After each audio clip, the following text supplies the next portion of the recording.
Yo decía, pero ¿por qué no está grabando? No, sí, la verdad que la dinámica, bueno, yo sé que varios aquí, bueno, algunos sí hemos estado, pero otros no hemos estado. Algunas veces se sabe que de pronto no hay uno, o sea, la idea del club es que las personas podamos leer, tener esa cultura y ese hábito de leer y de tener esa lectura crítica, que podamos llegar a este lugar, porque ¿qué pasa? Nosotros a veces tenemos muchas dudas o tenemos de pronto conceptos no realmente, digamos, enfocados y direccionados por la palabra de Dios, lo que nos lleva a entender de pronto mal las cosas. En este libro tenemos la confianza, aquí todos somos de la IPUC o de la IPNJ, que es de la IPUC también, tenemos la confianza de que este libro lo escribió un autor, y perdónenme que de pronto en eso sí fallé. Ustedes vieron en la publicidad que en la publicidad aparece un hermano hablando, él es el pastor Eduardo Forero y es el autor del libro Usted no sabe quién soy yo. Entonces, un poco gracias que la hermana me lo hace recordar, la hermana Magali. ¿Quién es este hermano? Este hermano es un pastor de la IPUC que ya durmió en el Señor, pero que le dejó a la iglesia un legado muy bonito. Entre esos es una historia que no termina, el tomo 1, el tomo 2 y el tomo 3, que nos hablan y nos cuentan de la historia de la iglesia, cómo se desarrolló la IPU, como hoy la conocemos, Iglesia Pentecostal Unida de Colombia, en el territorio colombiano y cómo se ha extendido a la obra misionera. Una de sus hijas, gracias al Señor, es la iglesia en Argentina que se llama Iglesia Pentecostal del Nombre de Jesús. Entonces, la confianza que tenemos en este libro es que lo escribe un autor que perteneció a toda a nuestra organización y que fue un líder y que nos dejó demasiado legado a nivel de escritura y que podemos descansar en esa paz. Nosotros en otras entregas tuvimos la oportunidad de leer otro tipo de libros que eran escritos de pronto de autores de una tendencia trinitaria, y ahí nos tocaba a nosotros, y el pastor fue muy clave en ayudarnos a dirigir, no, este concepto no es, este concepto, bueno.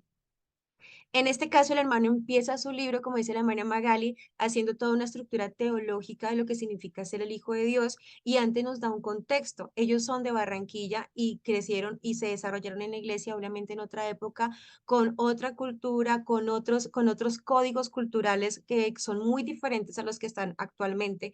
Y una de las cosas cuando él dice respecto a ser hijo de Dios es que la palabra es la misma ayer, hoy y siempre, y que la palabra permanece, y que aunque nuestro entorno cultural cambie, los principios cristianos son aplicables a cualquier tipo de momento cultural.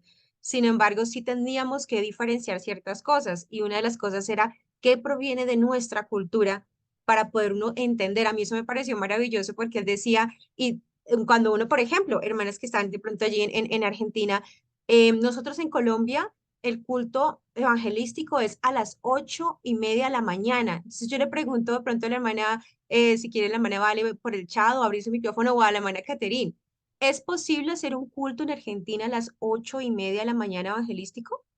¿Hay probabilidad alguna? No hay probabilidad alguna.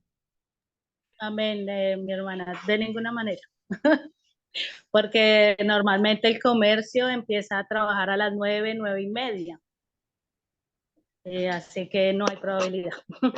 Y la hermana Valeria es argentina, hermana Cate. Entonces la hermana es nativa, la hermana es argentina y ella sabe, aquí arranca todo muy tarde. O sea que invitar a al argentino, invitarlo a un culto a las 8 de la mañana, estamos expuestos a que solo esté el pastor y uno, dos o tres hermanos que vayan y lo apoyen, porque ni siquiera los hermanos estarían a las 8 de la mañana. Entonces, digamos, son las cuestiones de uno entender la cultura y ubicarse en la cultura sin cambiar los principios para decir, no, si hacemos un culto evangelístico, es mejor hacerlo por la tarde que no hacerlo a primera hora en la mañana porque nadie nos va a ir. Entonces, de eso habla el hermano, y él habla de otras situaciones que también son muy interesantes, como el tema de la práctica de deportes, que en algún momento se veía, no, no se pueden practicar deportes, no se puede ir a estudiar a la universidad. O sea, es como si hay una expresión que la hermana también utilizó en su predicación, la hermana Magali, es diácona de la diaconisa de la central, y ella utilizó una expresión que es muy cierta, que es asincrónico o anacrónico. ¿Anacrónico? ¿Qué es anacrónico, mi hermana Magali? Si nos podría, por favor, ayudar. Anacrónico quiere decir que en un tiempo estuvo vigente y ahora no. Por ejemplo, lo que hablaba el hermano Jorge en alguna oportunidad de normas sobre el tranvía. En Bogotá no hay tranvía, lo hubo en un tiempo, y la norma nunca fue derogada, pero ahora ya no está. Entonces eso es anacrónico, que ya no está vigente, que perdió como su valor social en este momento. Entonces, y a mí me corregirán los que están aquí, porque obviamente nosotros estamos es en un espacio de discusión y de construcción de conocimiento, no, aquí no, digamos, no tengo yo la verdad absoluta y me alegra mucho que esté la hermana Magal que me corrija en todo lo que yo pueda decir loco, que a veces se me salen cositas locas. Pero, por ejemplo, eso, la palabra de Dios no es anacrónica, sus principios no son anacrónicos, pero algunas costumbres culturales sí son anacrónicas. Entonces, por ejemplo, en algún momento se hablaba de que un hijo de Dios no podía ir a estudiar. ¿Por qué no podía ir a estudiar? Porque en la universidad había mucho libre pensamiento. Entonces, habían muchos filósofos, había muchas corrientes. Colombia, desde el año, creo que justamente paralelo cuando la iglesia inició aquí, inició también la guerrilla.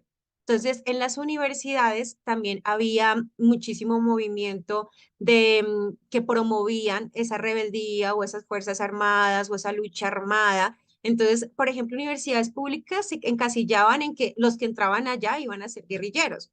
El guerrillero por lo general es una persona que tiene total oposición a lo que es una creencia en Dios, ¿verdad? O sea, tiene todo lo contrario. O sea, si el Señor dice hay que sujetarse a las autoridades, esas personas que tienen ese tipo de tendencias dicen no, las autoridades no, el pueblo es la autoridad, nosotros somos la autoridad, nosotros somos los que gobernamos. Entonces, digamos que se entendía y se había un temor de que íbamos a estar expuestos a una cantidad de pensamientos que iban en contra de los principios bíblicos.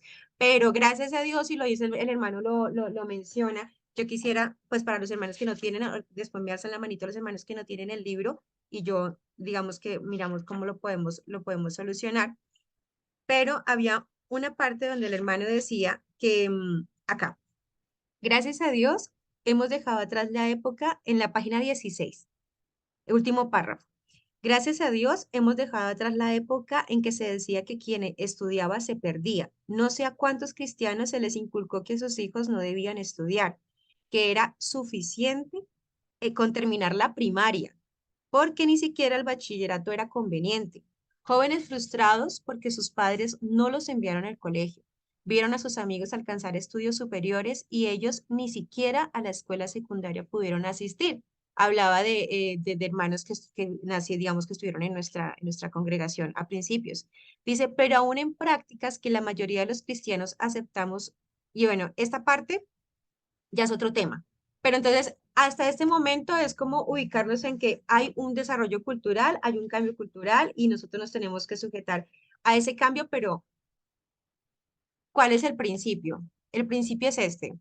Mirad cuál amor nos ha dado el Padre, que está en la página 10, para que seamos llamados hijos de Dios. Por esto el mundo no nos conoce, porque no le conoce a Él. Amados, ahora somos hijos de Dios y aún no se ha manifestado lo que hemos de ser.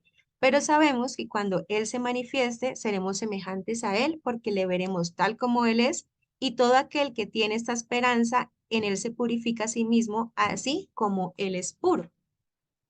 Y yo quería leer esa partecita porque eso nos lleva a un segundo momento en el libro que habla desde cómo se comporta el Hijo de Dios. O sea, nosotros ya tenemos claro que el Hijo de Dios es aquel que tuvo un proceso de reconocimiento de sus pecados, que ya ahorita vamos a hablar de la teología después de este tema, pero que tuvo el reconocimiento de sus pecados, que se bautizó en el nombre de Jesús para perdón de pecados y que fue trasladado del reino al reino del Señor Jesucristo. Fue sacado del mundo y trasladado al reino del Señor. O sea, tenemos otro estatus y ese proceso de obediencia, de ser bautizados en el nombre de Jesús, es el que a nosotros nos pone el título de ser hijos de Dios porque dimos ese paso de obediencia para poder recibir esa gracia y poder ser llamados hijos de Dios, que es lo que dice. Pero al final de ese versículo dice, y todo aquel que tiene esta esperanza en él se purifica a sí mismo, así como él es puro.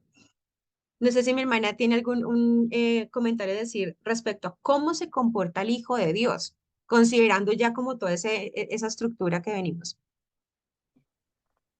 Yo estaba viendo y precisamente sí es uno de los, incluso uno de los ejemplos que él citó, a mí me llamó mucho la atención.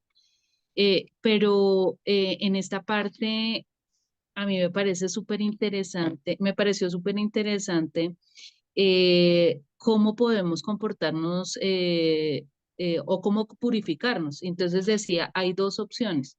O me purifico por mi propia voluntad, es decir, yo desarrollo actividades que considero deben hacer los cristianos, o yo me pongo en las manos del Señor y confío en Él que Él hace la obra en mí.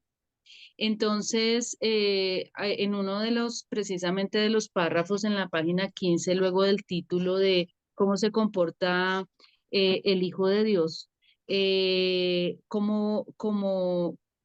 cuando quiero y decido comportarme como hijo de Dios, dice que es una decisión honesta, pero que desconoce la naturaleza que hemos adquirido, ya que pretende que se viva la vida cristiana con base en lo que puede hacerse como humano, como simple voluntad y decisión.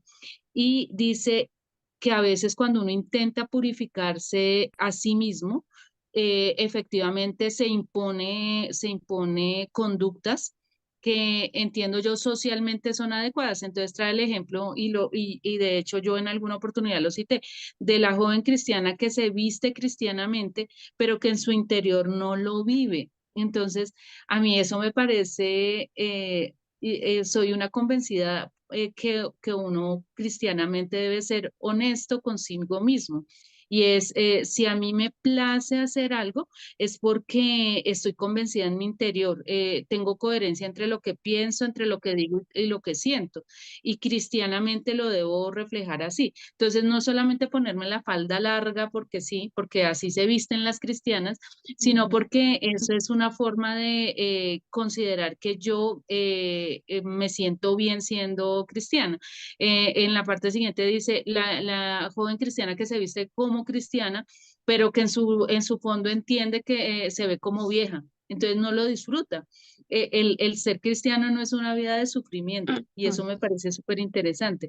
El ser cristiano es una vida de placer. Que nos sintamos placenteros con lo que hacemos como cristianos. Eso me llama mucho la atención. Y luego vienen los ejemplos que tú hablas de lo del tema del deporte y del tema del estudio.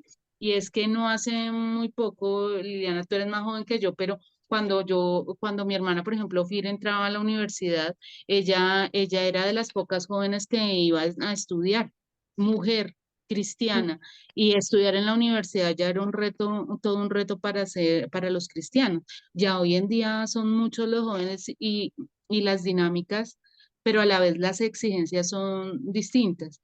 Entonces, a mí me parece que sí nos debemos inquietar como cristianos, es por experiencias individuales y personales de cómo para mí es ser cristiano. No es lo que es para mi mamá, no es lo que fue para mi tía, sino lo que para mí es ser cristiano. Y eso es lo que me llama la atención digamos, de esta parte de este libro. Sí, si algún hermano, por favor, si la hermana, si el hermano Diego, si la hermana Carol, bueno, Carol, muchísimas gracias, Carolita, habla, te escuchamos. Dios les bendiga. Aprovechando que estamos en este apartado, tengo es una duda, porque en los dos subtítulos, en el primero dice cuando quiero y decido comportarme como hijo de Dios, y en el otro dice cuando me comporto como hijo de Dios. Y en este subtítulo quería hacer como la pregunta y es, también no se necesita un poco de voluntad o más bien la voluntad de uno de decir si quiero comportarme de esa manera. em, y no sé, siento que en este subtítulo se saca esa parte, como que no se tiene en cuenta que uno también tiene que tener esa decisión de querer, de querer hacer, de querer comportarse como hijo de Dios. Entonces tengo ahí como esa duda pequeña. Yo no sé si la hermana Maggie, Gali quiere intervenir o si no, después yo hago mis comentarios. Dios te bendiga, Gabriel. Pues lo que pasa es que necesariamente el ser cristiano y el querer ser, uno llega a ser cristiano por voluntad y allí está la decisión. Yo decido entregarle mi vida a Cristo y esa es una decisión de carácter personal y es manifestación de la voluntad. Lo que pasa es que cuando uno acepta, uno le permite al Espíritu que obre en uno. Y si uno le permite al Espíritu que obre en uno, muy seguramente la consecuencia es un comportamiento ajustado o manifestando del Espíritu. Pero como el Señor no nos quiere solamente sometidos sin decisión, siempre la voluntad va a estar mediada en todo lo que hagamos como cristianos. Lo que pasa es que en este acápite lo que se discute es cuando yo fuerzo mi conducta a aparentar, y no sé si estoy equivocada, esto me dirán, a aparentar ser cristiano, cuando no se hace como algo espontáneo. Es como, bueno, por ejemplo, cuando uno aprende a conducir. Cuando uno aprende a conducir, uno le enseñan que, bueno, en los carros que son mecánicos, usted debe meter el clutch, meter el cambio, acelerar. Cuando usted ya ha aprendido, usted no se pone a pensar que el clutch, que no sé qué, sino que sus pies actúan de manera natural, articulando las palancas para conducir, sin que, digamos, se vuelve algo tan interior en su habilidad que ya no interfiere la razón allí.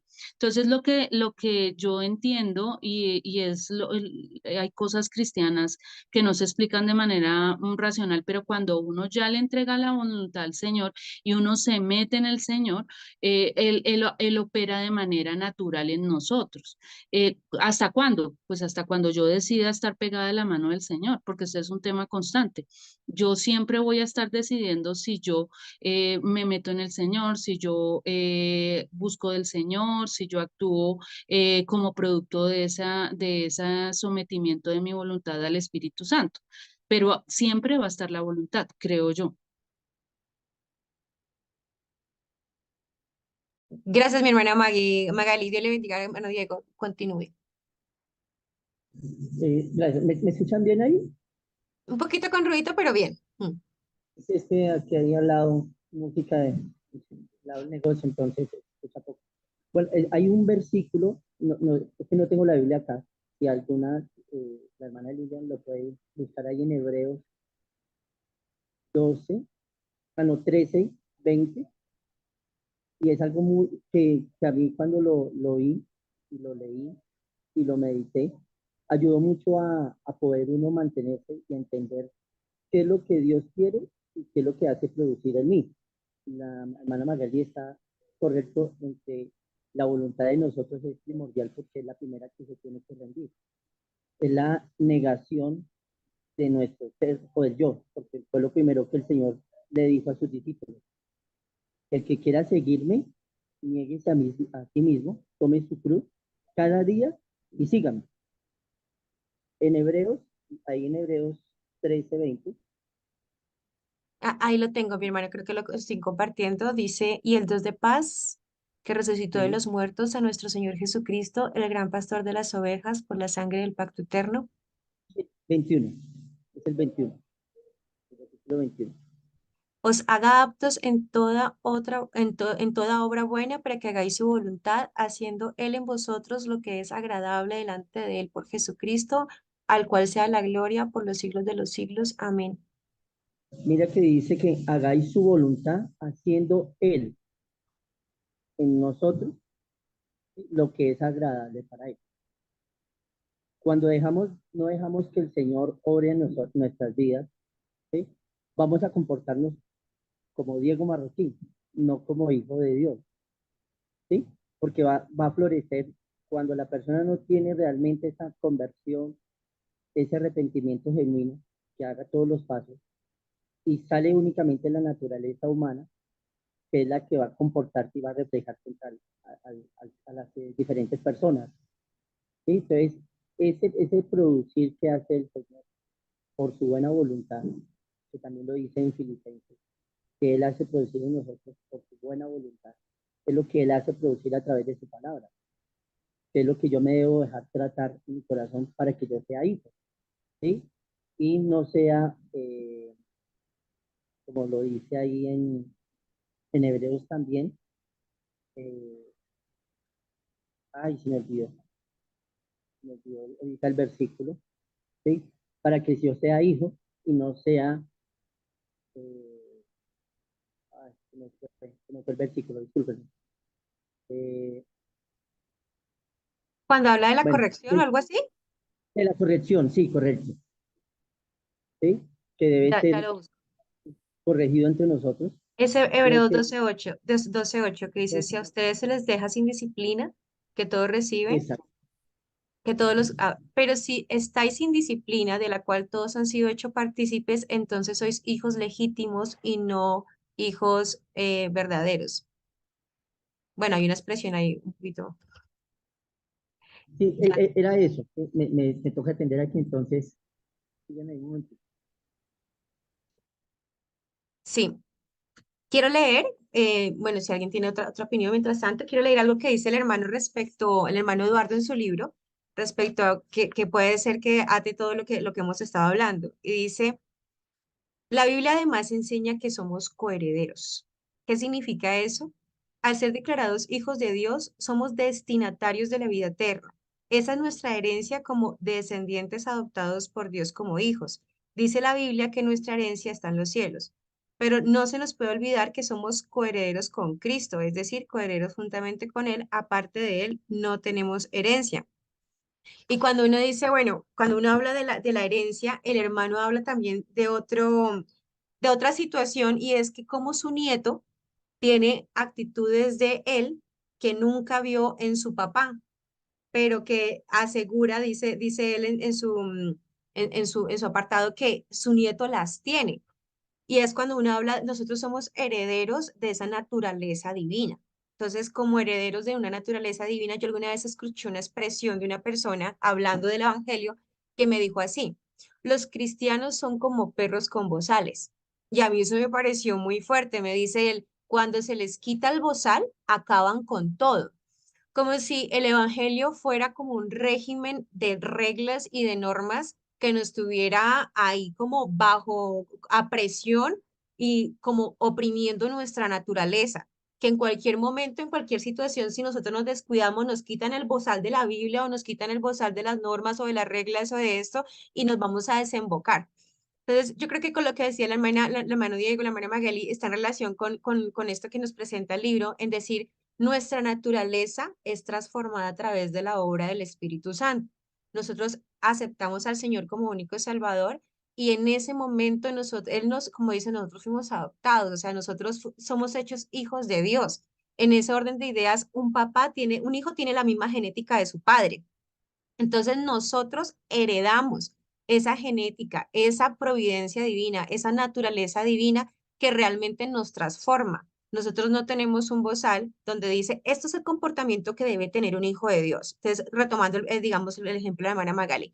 Entonces, la hija de Dios debe tener el pelo de esta manera, la ropa de esta manera, su aspecto físico debe ser así, su comportamiento debe ser de tal forma, el hijo de Dios debe tener también cumplir toda esta cantidad de reglas y de normas, y de esa manera, así es que se comporta un hijo de Dios. Entonces, ahí es cuando nosotros estamos siendo totalmente en contravía desde el principio, porque el principio no dice obras, el principio dice es que nosotros por fe es que somos salvos, por fe nosotros nacimos de nuevo, por fe somos herederos de esa naturaleza divina, donde ya no es algo como, ay, un sacrificio, me levanté a orar, o me reunían a orar, o me puse a leer la Biblia. O sea, yo no hago eso para ser buen cristiano. Yo no oro para ser buen cristiano. Yo no leo la Biblia para ser buen cristiano. Yo no voy a la iglesia a culto para ser buen cristiano. No me he visto o no hago estas ciertas cosas para ser buen cristiano, sino que es todo lo contrario. Como el Señor Jesús viene a cambiar mi naturaleza, mi manera de pensar, mi manera de reaccionar, mi manera de ver la vida, porque Él nos cambia. Él nos pone sus ojos en nuestros ojos, sus pensamientos en nuestros pensamientos. Hay un versículo en Romanos que dice que llevemos sujetos a la cruz en obediencia a todos nuestros pensamientos. Es diciendo, y cuando uno mira la cruz, mira a ese Cristo crucificado, mira a ese Cristo que pagó por todas mis ofensas y por todos mis pecados. Yo me identifico en que ese fue el castigo que yo debía recibir. Yo me identifico en esa muerte, me identifico en esa resurrección, y en esa resurrección, en ese nacimiento nuevo, yo vengo a heredar esa genética, donde yo ya no digo, ay, voy a leer hoy la Biblia porque es que si no leo la Biblia hoy, entonces no soy hijo de Dios. Todo lo contrario, voy a leer la Biblia porque soy hijo de Dios, porque me deleito siendo hijo de Dios, porque he entendido que me cambió de reino, porque he entendido que me cambió la genética. No va a ser por mi propia fuerza, es que esa persona que me dio esa ofensa, yo, y ahora respira, respira, no vas a contestar mal, tranquila, tranquila, piénselo, dígale esa grosería mental, pero no se la expulse, no. Yo alguna vez tengo la experiencia de una persona en la universidad, cuando yo trabajaba ya precisamente en Córdoba, ella era de origen asiático y ella estaba al lado de una mujer que casi sabe cómo es, era una ucraniana altísima, que era una muchacha que era revulgar, era súper grosera, y al lado estaba Sonia. Y yo un día le dije a Sonia, Sonia, ¿y todos los insultos que te dice Carola a ti no te molestan? Es que yo nunca te veo reaccionar. Me dice, no, porque de mi mente no salen. Yo los pienso, pero no las digo. Y yo ese día me fui pensando y me fui, yo decía, qué bendición ser hijo de Dios, porque yo estoy escuchando esas mismas ofensas, pero yo no estoy pensando la respuesta, yo estoy diciendo, hay poder en el nombre de Jesús. Dios mío, calma a esta mujer, porque esta mujer está desenfocada, está, mejor dicho, yo digo, un día esa mujer va a traer una pistola y nos va a matar a todos. Entonces uno dice, Dios mío, entonces uno empezaba a orar. Fue tan capaz que le echó sal al tinto. O sea, todo el mundo tomó ese día tinto con sal porque esas eran las reacciones de Carola. Entonces uno dice, ¿cómo es uno querer cambiar los pensamientos exclusivamente porque yo quiero ser buena persona? Porque yo no quiero verme mal, porque yo no quiero ser igual de grosera a tal, pero en mi mente las estoy diciendo. Y otra cosa muy diferente es cuando uno entiende que uno nació de nuevo, que uno es un hijo de Dios, que Él transformó mi pensamiento y que yo tengo otras herramientas para responder. No con groserías, invocar el nombre del Señor Jesús. Señor, toma control de esta situación. Esto se está saliendo de las manos, Rey de la Gloria. Es como uno realmente responder como un hijo de Dios en situaciones extremas, no porque uno se esfuerce, porque cuando uno se esfuerza siempre sale mal. Es cuando usted encuentra al Hijo de Dios, cuando está de pronto en una situación, digamos, de tráfico, además, y resulta echando pito, y gritando y insultando, porque se esforzó. Y ya con este tema, este preámbulo, no sé si alguien tiene alguna otra duda o algún comentario respecto a esto de cómo se comporta el Hijo de Dios, el que se decide, el que... Yo también, bueno, yo también en ese momento de la discusión tuve una pregunta y no sé si se llaman Magali. Sé que nuestro pastor está hoy en ocupadito, pero tenía otra duda, porque sí, hay momentos donde las personas cuando predican dicen que quítese pues el pecado, y dice, ¿cómo es ese versículo que dice, corra la carrera y como, libérese, quítese de todo peso, dice, quítese de todo peso. Entonces uno dice, bueno, ¿qué cosas tengo que decidir yo que me tengo que quitar? ¿Y qué cosas uno dice, no? Esto le pertenece a mi nueva genética en Cristo Jesús? Entonces, porque yo, de hecho, esa pregunta la puse en el papel, la puse en el libro y decía, pero yo he escuchado que dicen es que nosotros tenemos que hacer mucho, o sea, que nosotros no, no sé si ustedes han tenido oportunidad de predicaciones que dicen, no, usted no todo se lo tiene que dar al Señor, usted también tiene que hacer cosas, porque la misma palabra lo dice. Entonces, no sé qué cosas realmente uno tiene que...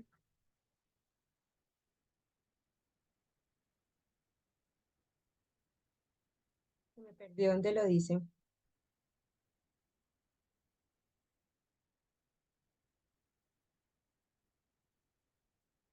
Bueno, y otra cosita, bueno, si su merced quiere hablar, hermana Magali, yo la dejo.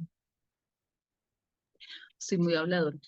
No, quería, bueno, respecto a esa última pregunta, me parece que podríamos ver Romanos capítulo 6 versículo 15 que dice que pues pecaremos porque no estamos bajo ley, sino bajo la gracia. En ninguna manera. ¿No sabéis que si os sometéis a alguien como esclavos para obedecerle, sois esclavos de aquel a quien obedecéis, sea del pecado para la muerte o sea de obediencia para justicia? Entonces, pues cuando uno se somete, y cuando es que, y precisamente hay varios, en la vida cristiana hay varios estadios. Uno es cuando uno llega a los pies de Cristo se arrepiente de todos sus pecados y el Señor le perdona sus pecados y mediante el bautismo sepulta ese viejo hombre y allí quedan los pecados enterrados. Uno debe estar convencido de eso, que con el bautismo yo entierro el viejo hombre y ya no debo, ya mis pecados quedaron atrás. Y de eso no hay que recordarlo, salvo que sea para reconocer que el poder de Dios es tan grande que a pesar de esos errores que uno cometió en su tiempo anterior, el Señor hizo tantas cosas y ha hecho tanto que lo ha puesto a uno en un lugar privilegiado.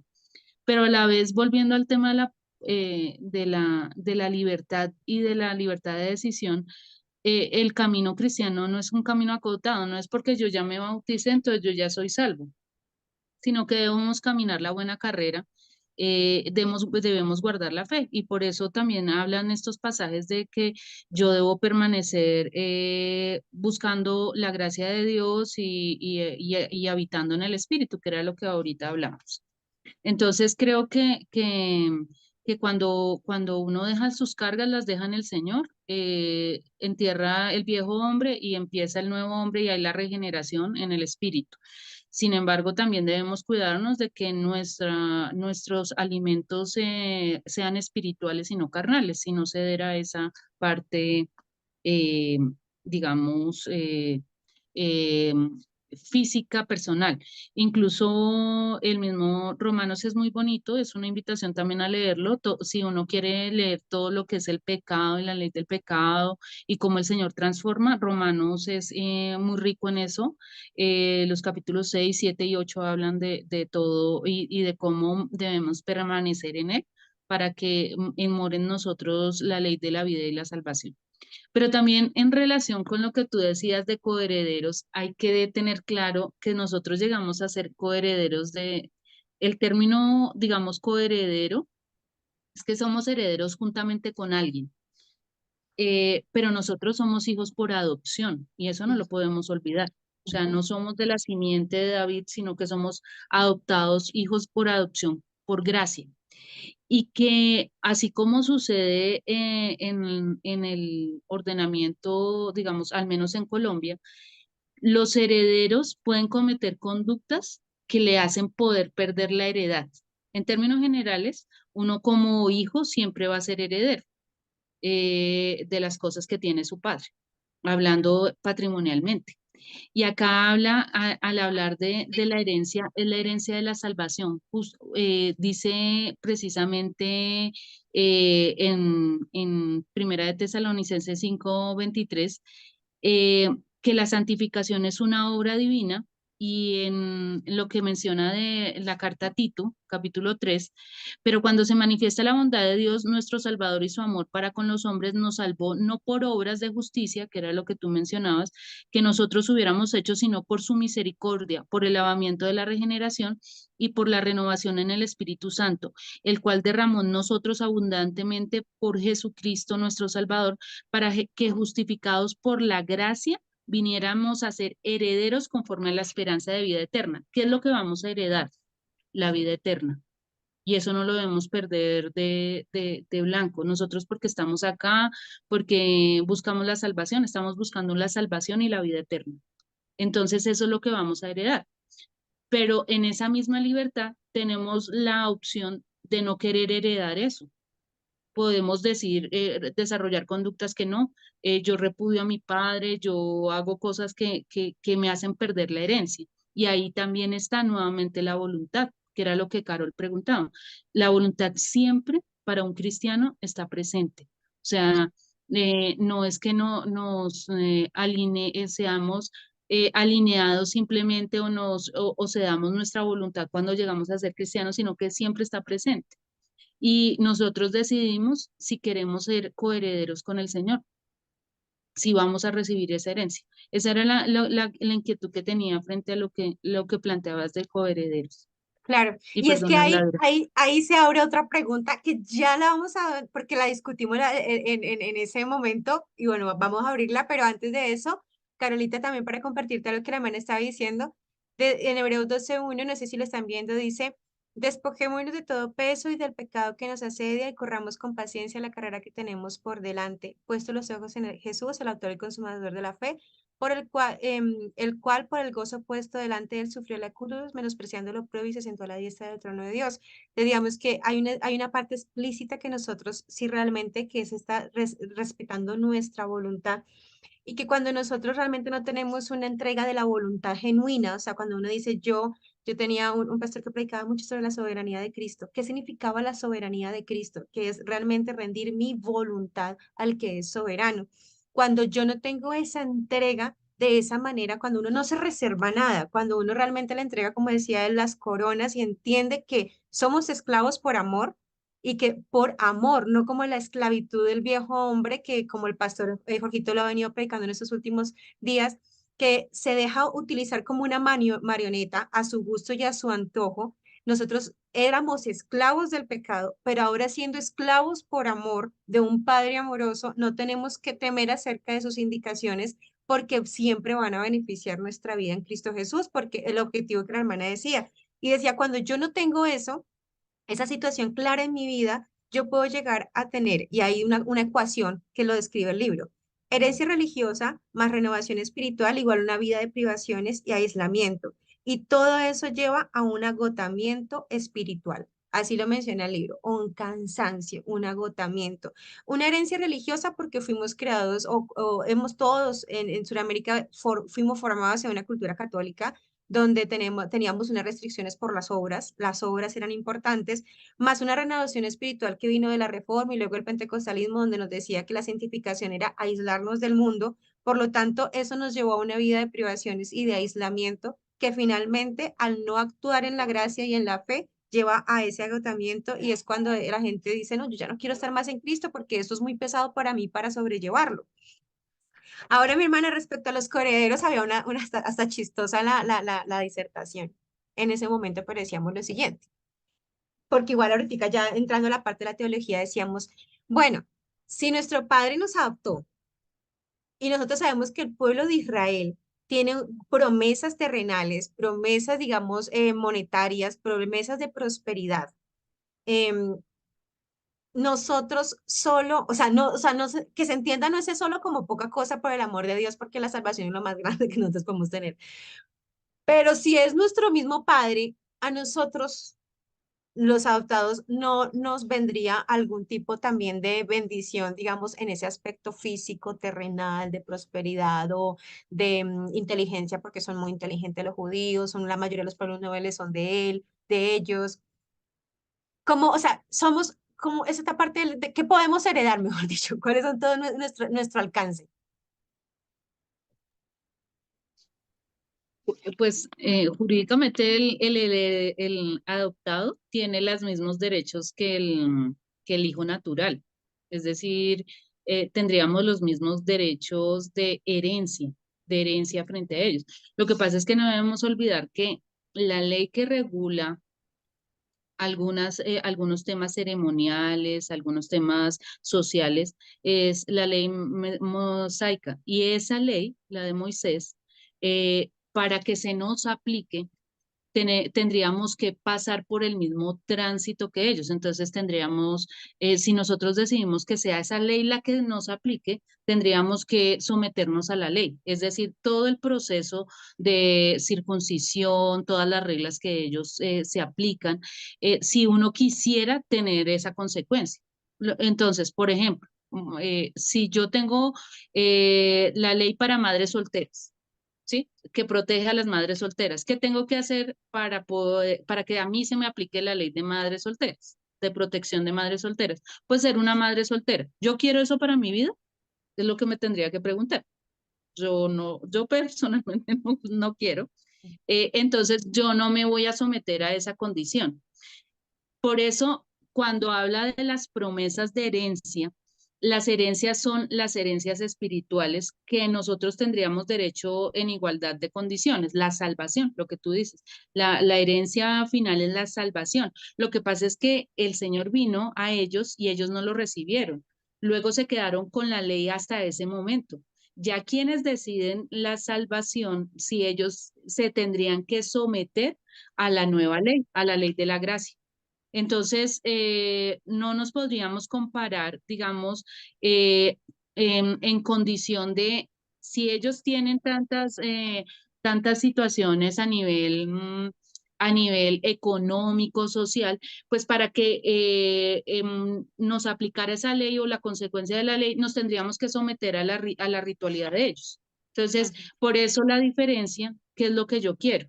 ¿Qué es lo que yo deseo? No, no en vano hay muchas personas que equivocadamente han dejado la verdad para irse a someter a la ley mosaica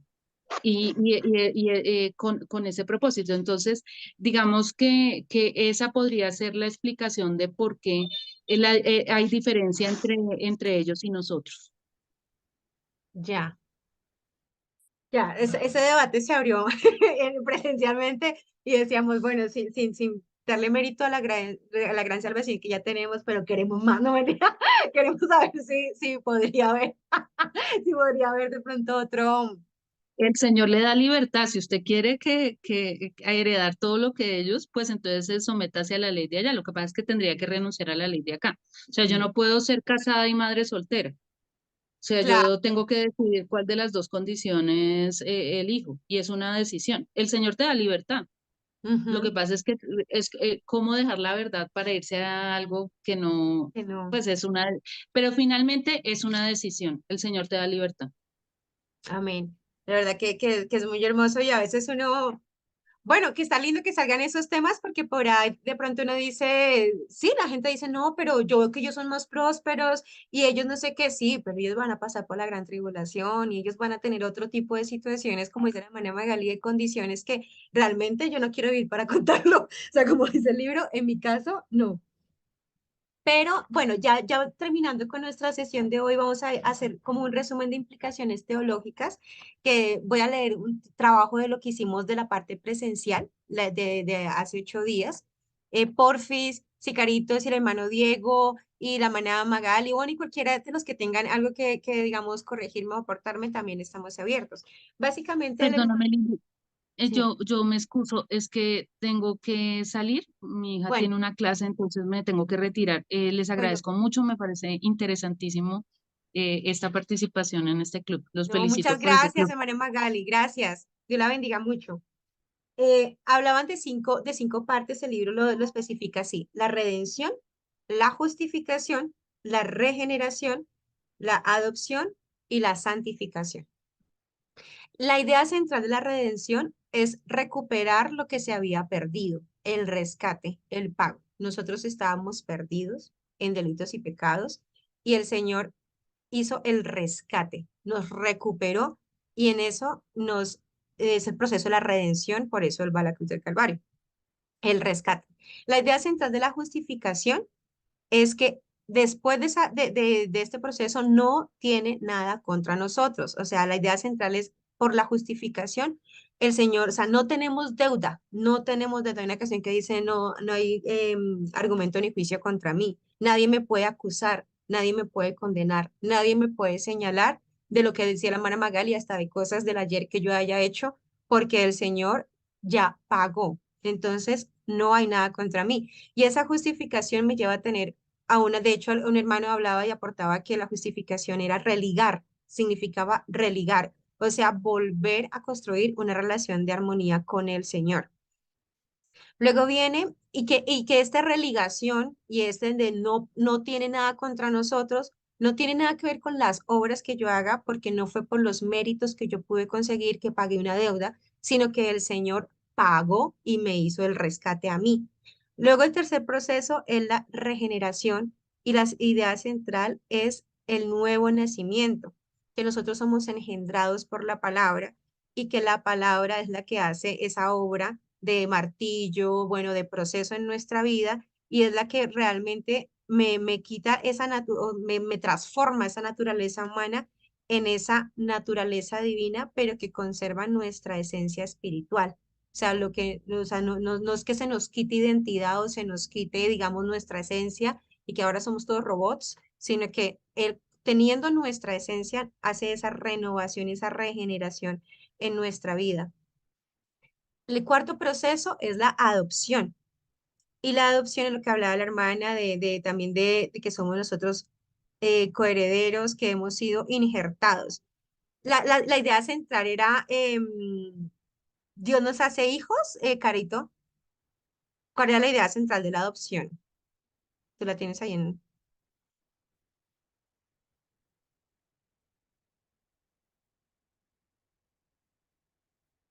Porque tengo dos, y no sé si, pues tengo otra que dice que descendientes a través de la fe, y bien Romanos 11 que dice que somos injertados.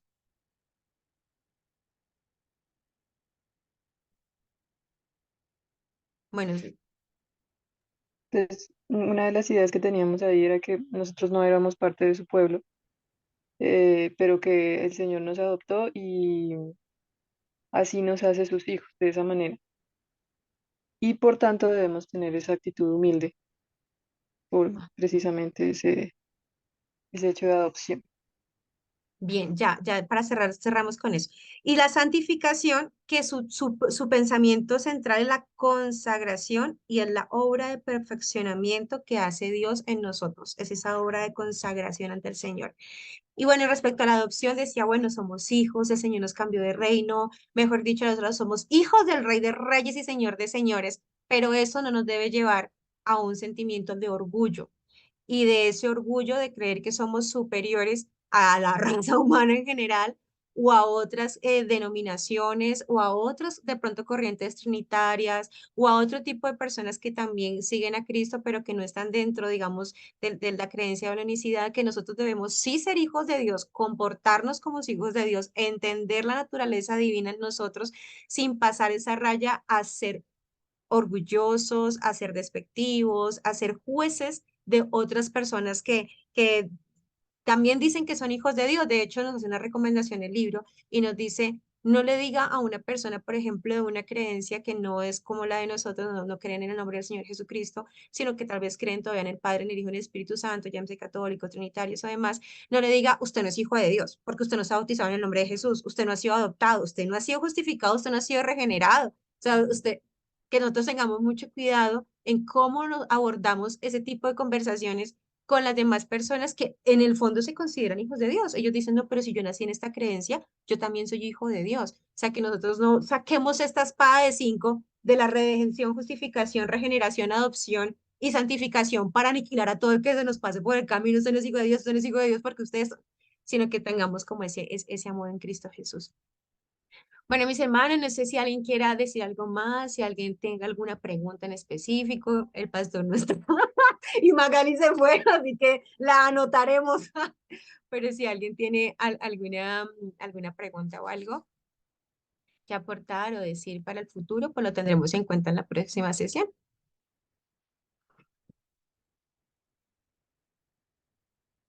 Bueno, sin ninguno, entonces vamos a orar, vamos a darle gracias a Dios, haciéndole la invitación a los hermanos que están acá, si alguno está interesado en escribir, si alguno quiere pasar ese proceso de escritura, pues que se comunique conmigo y vamos a tener, digamos, actividades para la escritura específicamente. Entonces vamos bueno, Carolita, vamos a despedir esta sesión, dándole muchísimas gracias a las hermanas de Argentina que están acá, que los extraño, que no los olvido y que nos lleven también en sus oraciones, así como nosotros también oramos por ellos. Y Carolita, pues en esa oración incluir a este pueblo hermoso argentino que también le cree al Señor Jesús y que somos hijos de Dios.